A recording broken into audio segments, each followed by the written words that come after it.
Bueno, comenzamos un nuevo vídeo en el que en este caso vamos a completar los ejercicios correspondientes a la aplicación de las leyes de Newton, ¿vale? En esta segunda parte vamos a incluir ejercicios en los que aparezcan cuerdas y por lo tanto aparezca la tensión, aparte de el resto de fuerzas que ya hemos tratado en un vídeo previo en ejercicios correspondientes a la primera parte, ¿de acuerdo?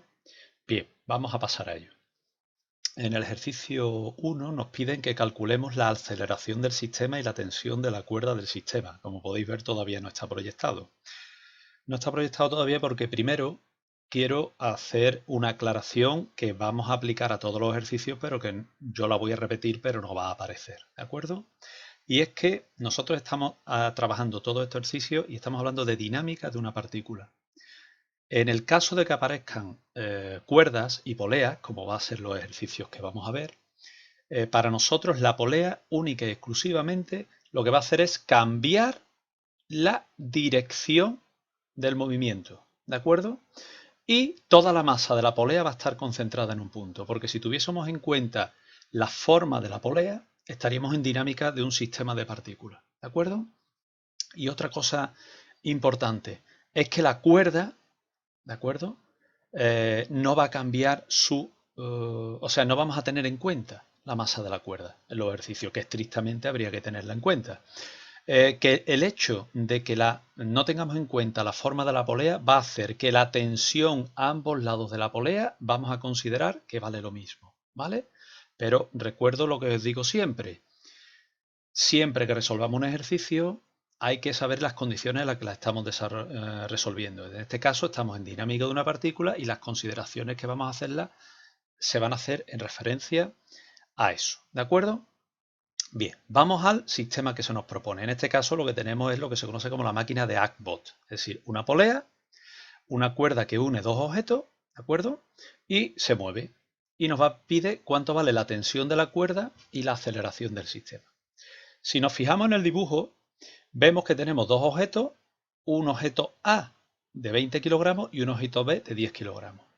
No hay que ser muy lúcido para darse cuenta que evidentemente el movimiento del sistema formado por los dos objetos A y B y la cuerda que los une va a ser este que está indicado aquí. ¿De acuerdo? Por lo tanto, yo os recomiendo que pongáis siempre el sistema de referencia a favor del movimiento. Hemos puesto, por tanto, el sistema de referencia para el objeto A perpendicular, por supuesto, sentido hacia abajo, a favor del movimiento, porque así la aceleración siempre va a ser positiva. Y en el caso del objeto B, el sentido hacia arriba, porque el objeto va a subir, ¿de acuerdo? Por eso, como veis, el sistema de referencia cambia de uno a otro, el sentido. Esta es mi recomendación, cada uno puede poner el sistema como quiera. Pero claro, luego tiene que tener mucho cuidado a la hora de meter los datos con los signos, ¿vale? Bien, la tensión, el peso siempre, recordemos, es perpendicular al centro de la Tierra, sentido hacia abajo, aquí están representados, y la tensión siempre va a ir hacia la polea, ¿de acuerdo?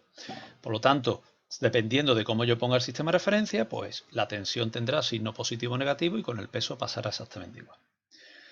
Primer paso, como siempre, representación esquemática del problema en el que se indican las fuerzas que actúan. Segundo paso, como siempre, aplicar la segunda ley de Newton. En este caso a cada objeto, ¿vale? Como podemos ver, solamente tenemos un eje y tenemos el objeto A, el peso va a favor del movimiento y la tensión se opone. Eso será igual a la masa del objeto A por su aceleración, ¿vale? El objeto B, la tensión va a favor del movimiento, como veis, y lo que se opone es el peso. Siempre a mi sistema de referencia. Esto va a ser igual a la masa por la aceleración, ¿de acuerdo? La aceleración va a ser positiva. Sustituimos los datos conocidos, aquí tenemos los datos puestos, todos los datos del problema, ¿vale? La gravedad, la masa de cada uno, que es lo que nos piden, y el peso de cada uno, aquí ya calculado para sustituir. Sustituimos en las ecuaciones y obtenemos dos ecuaciones. Una, la del objeto A, aquí la tenemos, en el que hemos despejado la tensión, y otra, la del objeto B, en el que también hemos despejado la tensión. ¿Por qué? Pues porque al final yo voy a tener un sistema de dos ecuaciones con dos incógnitas que puedo resolver como me dé la real gana. Igualación, sustitución o reducción, cada uno puede hacer lo que quiera.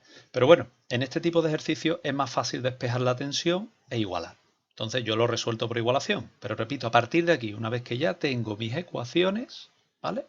Lo único que tengo que hacer es resolver el sistema. Eso ya es matemática. Bueno, pues aquí lo que tenemos ya he igualado las dos expresiones, he reordenado y he calculado. Es decir, la aceleración con la que se mueve el sistema en este sentido, es decir, el objeto A bajará y el objeto B subirá, es 3,3 metros por segundo al cuadrado. ¿De acuerdo? Y las tensiones las podré calcular de cualquiera de las dos ecuaciones. En este caso hay que tener cuidado. Digo que hay que tener cuidado porque, claro, si redondeamos mucho, cuando apliquemos las ecuaciones no nos va a salir exactamente el mismo resultado. ¿De acuerdo? Entonces, de cualquiera de las dos ecuaciones, yo os recomiendo que lo calculéis con las dos para comprobar que el resultado que os sale es aproximadamente correcto. Si a lo mejor no sale 131,3, pero os sale 132 y el otro 131,5. Vale. Pero así podéis comprobar si las ecuaciones las habéis despejado bien. ¿Vale? Bien, vamos ahora al ejercicio 2. Aquí lo que vamos a hacer es ir complicando el ejercicio. Ahí tenéis el enunciado, un objeto, 20 kilogramos, descansa sobre una mesa, se une a través de una polea. Bien. Y nos pide calcular el valor de la fuerza de rozamiento y el coeficiente de rozamiento para que no se mueva. ¿Vale? Bien, lo primero, la representación esquemática. Es decir, lo que aquí tenemos en el enunciado, lo tenemos representado aquí. Tenemos un objeto apoyado sobre una mesa que se une a una polea a otro objeto que cuelga verticalmente. ¿Vale? Nos dicen no nos dicen el sentido del movimiento, pero es evidente que mientras no nos digan que actúe ninguna fuerza, la única opción de movimiento es que el objeto, que el sistema siga este sentido. Es decir, que el objeto B baje y el objeto A se desplace en este sentido de la mesa. ¿Vale? Bien. ¿Qué hago? Pues poner el sistema de referencia XY para el objeto A, poniendo el sentido de movimiento del eje X a favor del sentido positivo del eje X a favor del movimiento y el eje Y para el objeto B, ponerlo en sentido positivo hacia abajo a favor del movimiento. Esa es, repito, mi recomendación. Lo mismo que he dicho antes de que la masa de la polea se considera despreciable, solamente cambia la dirección, etcétera, etcétera, lo volvemos a aplicar aquí. Lo que pasa es que no lo voy a volver a indicar en la diapositiva. Ponemos las fuerzas que actúan, peso, normal, la tensión en el otro objeto, que ya he dicho que tiene el mismo valor, y el peso. Y como el sistema tiende a moverse hacia acá, el rozamiento en oposición siempre. Aplicamos la segunda ley de Newton a cada objeto, en el objeto A a cada eje y en el objeto B solamente al eje Y. Como vemos aquí, tensión a favor, rozamiento en contra, masa por la aceleración. En el eje Y, la normal, he puesto el sentido hacia arriba, el peso menos ma por a. ¿Vale? Igual, perdón, a la masa por la aceleración. Y en el objeto B, pues igual. ¿Qué va a favor de mi sistema de referencia? El peso. ¿Qué va en contra? La tensión. Pues aquí está representado. Volvemos otra vez a hacer la aclaración. Recuerdo, como respecto al eje Y no se mueve, el sumatorio de fuerza cero. Eso ya lo sabíamos del primer vídeo que hicimos sobre las leyes de Newton. Pero ahora lo que hacemos, tanto para el eje X del objeto A como para el eje para el eje Y del objeto B, es aplicar las condiciones que nos dice aquí. O sea, nos dice que cuánto tiene que valer la fuerza de rozamiento para que el objeto no se mueva. Ya sabemos, si no se mueve, respecto al eje X y respecto al eje Y para el objeto B, X para el objeto A e Y para el objeto B, quiere decir que se cumple la primera ley de Newton. Y si se cumple la primera ley de Newton, el sumatorio de fuerza es cero. Por eso es cero en todos los casos. Una vez que yo aplico esto, voy a obtener tres ecuaciones y voy a poder calcular lo que me pide el ejercicio, la fuerza de rozamiento y el coeficiente de rozamiento. Vamos a seguir resolviendo. Si sustituimos los datos, igualando a cero, como vemos aquí, pues observo que la tensión es igual a la fuerza de rozamiento, que la normal es igual a P sub A y que P sub B va a ser igual a la tensión. Es decir, tenemos los datos ya casi calculados. Repito, vuelvo otra vez aquí. calculamos el valor de la tensión de la cuerda a partir de la ecuación del objeto en B, que es una ecuación que ha aparecido en la diapositiva anterior, solamente que la traigo aquí otra vez para recordar el dato. Los datos calculados, como vemos aquí, ya los he corregido aquí. Si ya he puesto lo que vale el peso de B y lo que vale el peso de A y lo que vale la normal, lo hemos deducido de la ecuación. Sustituimos los datos y por lo tanto, si yo conozco lo que vale la tensión de la ecuación del eje X del objeto A, calculo lo que vale la fuerza de rozamiento. Ojo, aquí he calculado el módulo y aquí lo he expresado vectorialmente. Fijaros, el rozamiento va en contra de mi sistema de referencia. Por lo tanto, al expresarlo vectorialmente, le tengo que poner el menos 20. Yo eso ya lo había tenido en cuenta en la ecuación, puesto que había puesto el menos en la ecuación porque el rozamiento iba en contra del sistema de referencia, mejor dicho. ¿Vale? Pero bueno, aquí está expresado vectorialmente. ¿Cuánto vale el coeficiente de rozamiento? Pues aplico la expresión de cálculo de la fuerza de rozamiento, nu por la normal. Como la normal la tenemos aquí calculada ya, pues sustituimos y calculamos. Nos sale 0,1. Como vemos es muy fácil. Una cosa que aclaro, en el ejercicio no he puesto vectorialmente ni la tensión ni la aceleración. ¿Por qué? Pues porque va a depender de qué objeto considere. ¿De acuerdo? Entonces, bueno, como la tensión dependiendo de qué objeto haya cogido, si va a favor o en contra del sistema de referencia, pues lo pondré de una forma u otra vectorialmente, pues no lo suelo expresar vectorialmente. ¿De acuerdo? Pero bueno, aquí la fuerza de rozamiento sí la puedo expresar vectorialmente porque solamente hay una fuerza de rozamiento, que es la que sufre el objeto A, y va en contra de mi sistema de referencia, o sea que lo puedo expresar vectorial. Vamos al tercer ejercicio, vamos a seguir complicando. Ahora lo que vamos a tener es, aquí tenemos el enunciado del ejercicio, nos pide otra vez la tensión y la aceleración del sistema y en la representación esquemática del problema es este. Vamos a explicarlo antes de seguir. Tenemos dos objetos A y B, cuyas masas aquí las tenemos. Están unidos por una cuerda a través de una polea. ¿Vale? Bien. El objeto A está apoyado sobre un plano inclinado. Y yo, en principio, según los valores que yo tengo aquí, claro, yo veo que la masa B es 10 kilogramos y la masa A es 2 kilogramos. Entonces, claro, en principio, el sistema podría moverse hacia acá o podría caer por el plano inclinado. Pero claro, si yo planteo el ejercicio de una de las dos formas, tendré que poner sistema de referencia en función de cómo lo plantee. Claro, yo me he fijado en que la masa de B es 10 kilogramos y la de A es 2 kilogramos, que efectivamente hay un rozamiento. Pero bueno, teóricamente, al ser la masa mucho mayor, pues lo más probable es que el sistema se mueva de esta forma. Entonces, teniendo en cuenta este sentido del movimiento, yo he puesto los sistemas de referencia positivos, el eje X hacia arriba y el eje Y hacia abajo, como veis aquí. El eje Y para el objeto A pues da igual. Ya lo hemos visto en ejercicios del vídeo anterior. Representamos las fuerzas, como siempre. Peso, perpendiculares, la normal, fuerza de reacción, aquí no hay normal, la tensión a ambos lados de la polea, siempre hacia la polea, como veis que está representada y vale lo mismo, vuelvo a insistir, estamos en dinámica de una partícula, ¿de acuerdo? Por lo tanto, la masa de la polea y su forma la consideramos despreciable.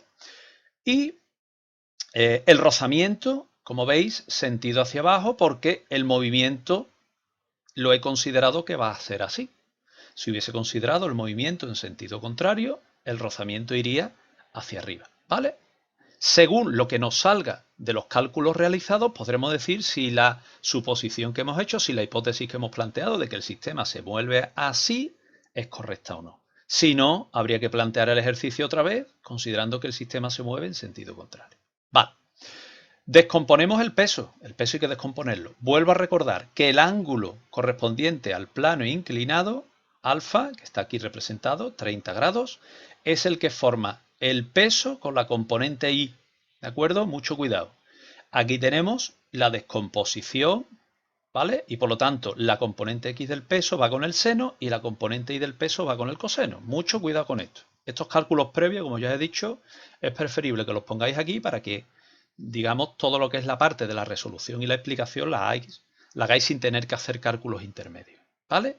Datos, el cálculo del peso de B, que no hay que descomponerlo, ya está puesto aquí, y las componentes X e Y del peso A, ¿de acuerdo? Del objeto A. Bueno, ¿qué hacemos ahora una vez que hemos hecho la representación, hemos puesto bien las fuerzas y hemos indicado aquí pues los cálculos previos que nos pueden servir a posteriori, como la descomposición de peso, etc.? Pues aplicamos la segunda ley de Newton a cada objeto. Vamos al objeto A. Fijaros, a favor del eje X, la tensión, en contra la componente X de A y el rozamiento. ¿Lo veis?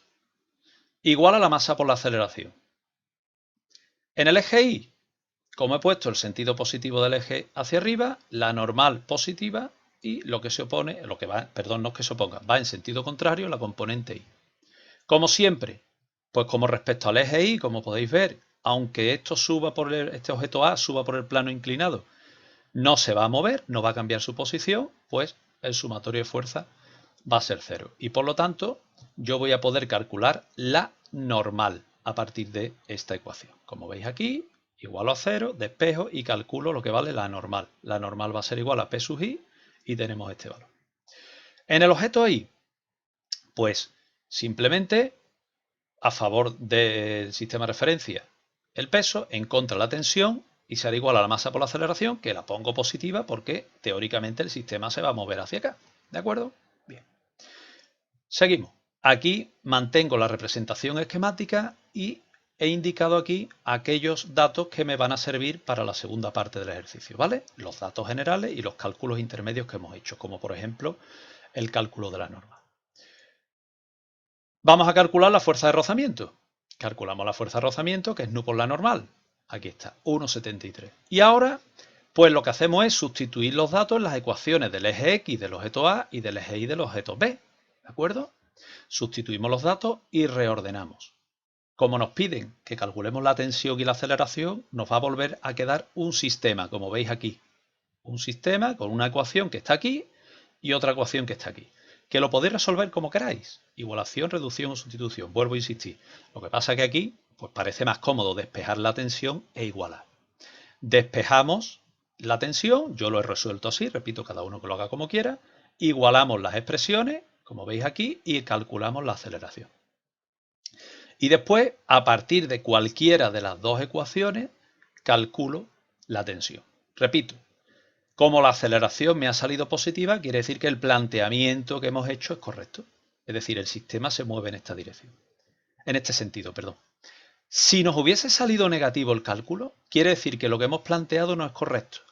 Y el sistema se estaría moviendo en sentido contrario. Con lo cual, habría que plantear el ejercicio igual, con la única salvedad de que el rozamiento habría que ponerlo ahora en sentido contrario. Es decir, todas las fuerzas tendrían la misma dirección y sentido, excepto el rozamiento, que habría que ponerlo en contra.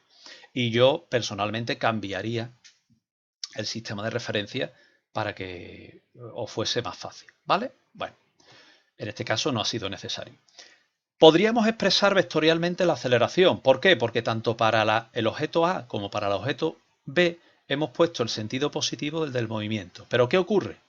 Que aquí, para el objeto A, su aceleración sería 7,35, 56 y, como unitario, metros por segundo, y para el objeto B sería 7,356 J, puesto que estamos hablando del eje Y, metros por segundo al cuadrado. Por eso normalmente en este tipo de ejercicio el cálculo de la aceleración y de la tensión se suele dejar expresado en módulo, ¿vale?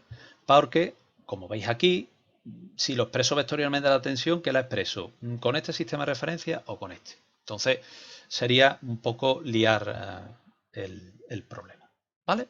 Bien, lo hemos complicado más, ¿vale? Estoy planteando una serie de ejercicios aumentando la complejidad para que siempre podáis plantear los ejercicios, ¿vale?